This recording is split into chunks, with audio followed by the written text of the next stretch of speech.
পড়ার সাথে সাথে আমলনামা 1000 নেকি লেখা হয়ে গেছে। এরপরে সুবহানাল্লাহ সবাই পড়বেন। সুবহানাল্লাহ।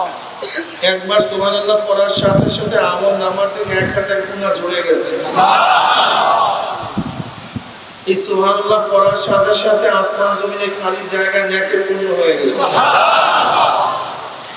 বুখারী শরীফের মধ্যে রওয়ায়াত আছে যে এই ব্যক্তি প্রতিদিন 100 বার সুবহানাল্লাহ ওয়া বিহামদিহি পড়েন। সুবহানাল্লাহ ওয়া বিহামদিহি। কষ্ট হইতেছে না?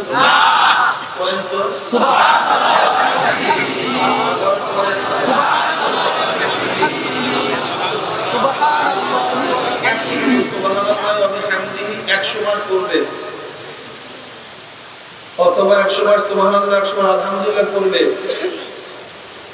নবী আলাইহিস সালাতু ওয়াস সালাম ফরমান ওই ব্যক্তির গুনাহ যদি সাগরের পানা পরিমাণে আল্লাহ সব মাফ করে দেবে। সুবহানাল্লাহ।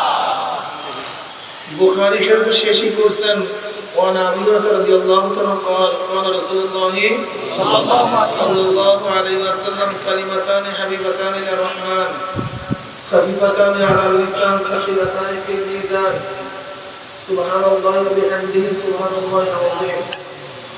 দুইটা কলেমা আল্লাহর কাছে খুবই প্রিয়। কার কাছে?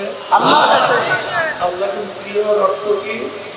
ইন্না কাইলুহা মাহবুবুন লিল্লাহি তাআলা, অর্থাৎ এই কালেমা দুইটা যারা পড়বে তারা আল্লাহর কাছে প্রিয় হয়ে যাবে। সুবহানাল্লাহি সুবহানাল্লাহি। আল্লাহর কাছে খুবই প্রিয়, জবানে খুবই হালকা, কিন্তু কাজ উল্টা।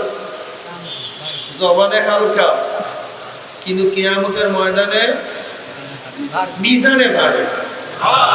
জবানে যদিও হালকা, মিজানে ভারী। সেই কালেমা দুইটা কি? সুবহানাল্লাহ ওয়া বিহামদিহি সুবহানাল্লাহ। দেখেন কত ছোট ছোট আমল